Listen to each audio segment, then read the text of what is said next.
बच्चे कभी उसे दूध पिलाते तो कभी रोटी देते। तो उसने क्या कर दिया, उसने विधिपूर्वक चूहों का सफाया शुरू कर दिया। मतलब बिल्ली एक एक करके घर के सारे चूहे क्या करने लगी, खाने लगी। और देखते ही देखते घर के सारे चूहे क्या हो गए, गायब हो गए। सब लोग बड़े खुश हुए। बिल्ली प्राय सब लोगों की थाली से जूठन ही खाती, इसलिए हमें चूहों को तो भूल गए और बिल्ली से तंग आ गए। बिल्ली प्राय, प्राय का मतलब क्या होता है, हमेशा। हमेशा से ही सब लोगों की थाली से जूठन, जो जूठा हुआ खाना होता है, बचा हुआ खाना होता है, वही खाती। इसलिए हमें चूहों इसलिए हमें इसका कोई खर्च भी नहीं पड़ा। मतलब बिल्ली क्या करती थी, हम हमारे घर के परिवार के सदस्य थे, जब वह खाना खाते थे और थाली में झूठा खाना बच जाता था तो बिल्ली वही खा लेती थी। तो इसका ज़्यादा से ज़्यादा कोई खर्च नहीं पड़ा था। और 2 महीने बाद वह समय आ गया जब हम चूहों को तो भूल गए और बिल्ली से तंग आ गए। तो लेखक क्या कहते हैं कि इसी समय क्या हो गया कि 2 महीने देखते ही देखते निकल गए और बिल्ली से हम क्या हो गए, तंग आ गए। मतलब परेशान हो गए। हमने सोचा चूहे तो खाली अनाज ही खाते हैं, कम से कम परेशान तो नहीं करते थे।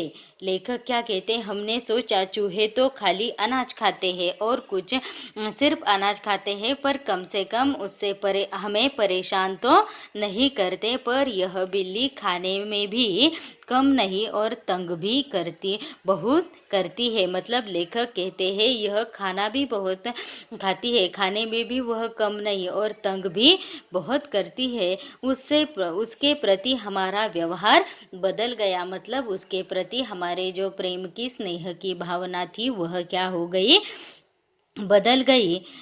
बिल्ली भी कभी समझदार जानवर नहीं, जो शेर के काबू में नहीं आई। वह हमसे कैसे मात खा जाती। उसने भी अपना रवैया बदल दिया। हमारे आगे पीछे फिरने की बजाय वह रसोई के आसपास कोने में दुबक कर बैठ जाती।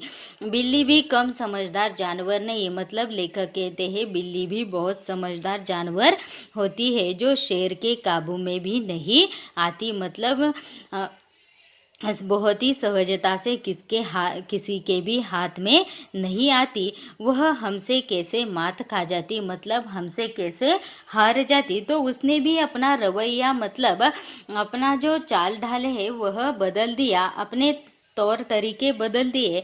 वह हमारे आगे पीछे जब पहले फिरती थी, वैसी फिरने की बजाय वह क्या करने लगी, रसोई के आसपास या रसोई घर में एक कोने में दुबक कर या छुप कर बैठ जाती। और जब मौका मिलता तो मज़े से जो भी उसे खाने को मिल जाता वह क्या कर लेती, खा लेती। इस तरह चोरी करते बिल्ली कई बार क्या हो गई, पकड़ी गई।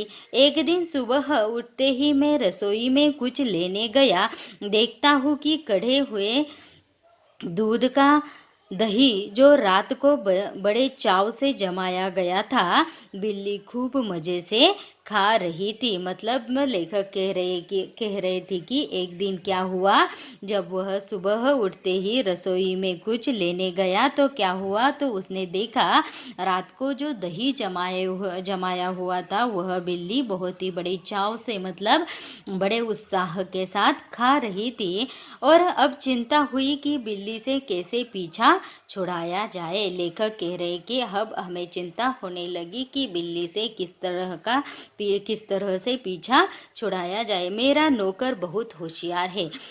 लेखक कहते हैं कि मेरा नौकर, जिसका नाम क्या था, अमरू था, वो बहुत ही होशियार था। रात को काम खत्म करके जाने से पहले उसने एक खाली बोरी के अंदर 2 रोटियां डाल दी और छुपके से एक तरफ खड़ा होकर बिल्ली का इंतजार करने लगा। लेखक कह रहे कि मेरा नौकर बहुत ही होशियार था। उसने अक्लमंदी से क्या कर दिया, एक बोरी में 2 रोटियां डाल दी और बोरी वहीं पर छोड़ दी और चुपके से एक तरफ खड़ा होकर बिल्ली का इंतजार करने लगा।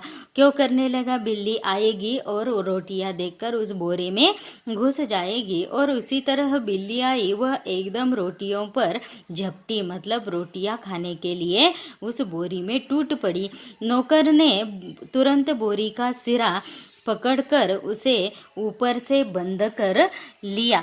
नौकर ने तुरंत ही क्या कर लिया, उस बोरी का सिरा, मतलब ऊपर का जो भाग है, वह लेकर उसे बंद कर दिया। रस्सी के साथ बोरी का मुंह बांध दिया। और चूंकि अब रात के 10 बजे थे, अब रात के कितने, वह कौन सा समय था, रात के 10 बजे थे। मैंने अपने नौकर अमरू से कहा, मतलब लेखक कह रहे कि मैंने अपने नौकर अमरू से क्या कहा, सवेरे बिल्ली को कहीं दूर छोड़ आए, जिससे वह हमारे इस घर में वापस कभी न आ सके। तो उन्होंने अपने नौकर से क्या कहा कि सवेरे सवेरे जब तुम आओगे तो बिल्ली को कहीं छोड़ाओ, ताकि दूर छोड़ाओ, ताकि वह हमारे घर के आसपास भी फिर वापस ना आ सके, आसपास भी न फिर सके।